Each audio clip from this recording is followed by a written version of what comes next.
Saw 2 is the next movie we are looking at in the Retrospective series when it comes to the franchise known as Saw, the second movie that came out after that absolutely stellar original. We're going to talk about the second one. Do I still love it? Do I think it's great? What are my, basically just my general thoughts about it? But let me know yours down in the comment section below. I want to know, what did you guys all think of Saw 2? Do you love it? Do you still love it? Or do you not? Let me know. Smash that like button, click subscribe, and let's talk about Saw 2 right now.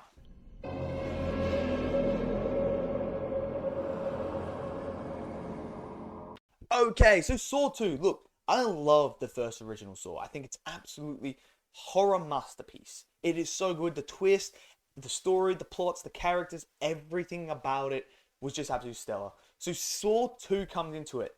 Now, what I love about Saw 2 is the way that they were able to make it feel like the original, but then make it feel unique as well. So obviously in the original, we had them in the one location in the actual bathroom itself, and they're just trying to figure things out in there. In this one, we actually have them running through a game. They're actually in a house, and there's multiple people. There is about, I think about 6 of them in there, and they now have to work together in order to survive, as this gas that's going into him is poisonous and is going to kill him. So they now have to work together to get the antidote that's throughout the house. Meanwhile, trying to figure out what is the connection with everyone that is in there. Meanwhile, while that's all happening, you have Detective Matthews getting involved here and finding where Jigsaw actually is, and then realizing as the game's going on in the monitors that that's actually his son in there. So you have all this going on. It's a really cool, unique concept, and the way that he's able to make it, how they're able to make it feel like you're watching Saw, but then you feel like, okay, this isn't something I haven't seen in this franchise. Obviously you haven't, because this is only the second one, but as you progress throughout, some of them start to get repetitive, and you kind of feel like, okay, I've seen this again. I've seen this before. I've seen this play out. But this one felt very different from the first one, but didn't at the same time. Now, when it comes to what we're looking for in these type of movies, we're looking at the traps. We're looking at the kills. We're looking at the blood and gore. That's like, come on. Anyone that says they don't watch the Saw movies for that, you're kidding yourself. You ain't watching it for anything else, but you are just watching to see these people get ripped to shreds, to go through these trials and everything like that. And that's what happens in this. They've got to go through trials. They've got to try and work together. One guy dies very quickly. So the traps in here, some of them were pretty brutal. The furnace one, the oven furnace thingy, that was brutal. That one was like, okay, that's next level. And then obviously you have the one with the hands, which, I mean, she's pretty stupid how she puts her hand straight up in there. Like, there was no thought process of like how, like, looking at it, it was just like, oh, it's there, bam, that thing there, and then obviously getting her wrist sliced. Like, that was absolutely brutal as well. You obviously have the gun behind the door. You have that one. There's so many in here that it gave you the blood and gore that you were looking for. That's what you were ultimately looking for. And then it's the characters themselves within that. And when things start to get revealed of who's there, what's happening, you have John Kramer, Jigsaw, talking to Detective Matthews and telling him what he needs to do in order to see his son alive in a very safe, peaceful place.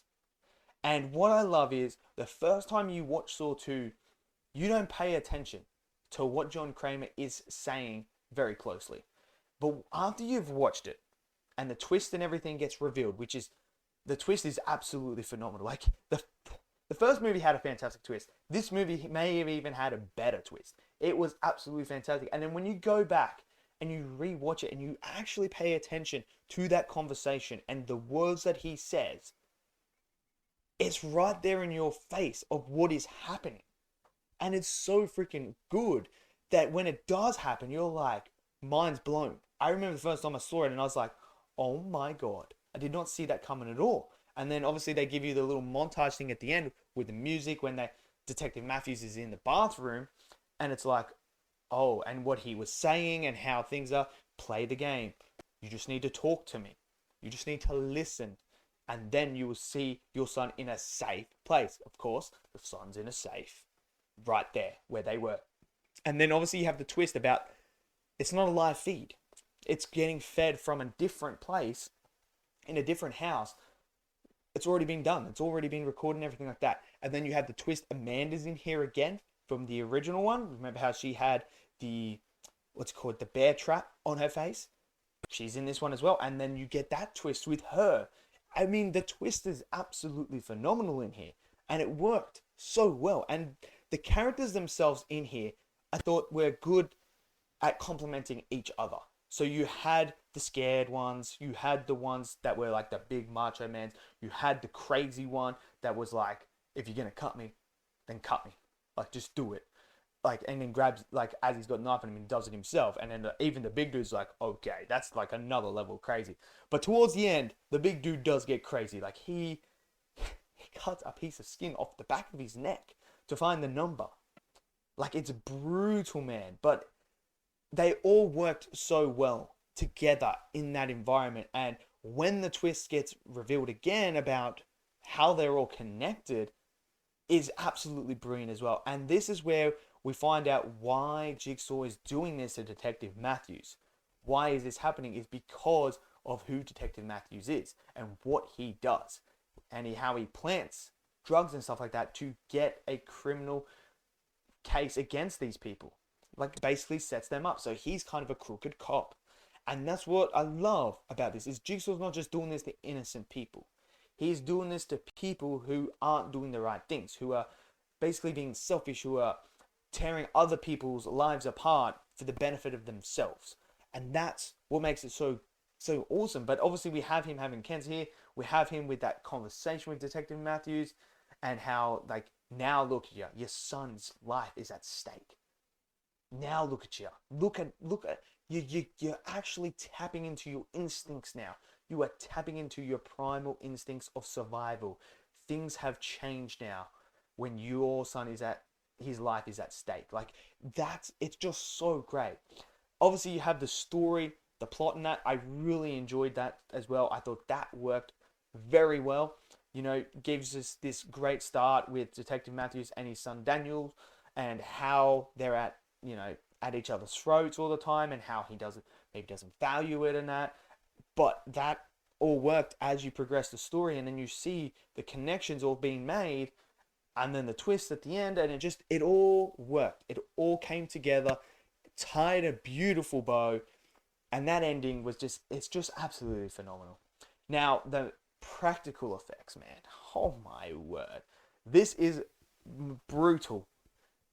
Probably more brutal than the first one. There is a lot of blood.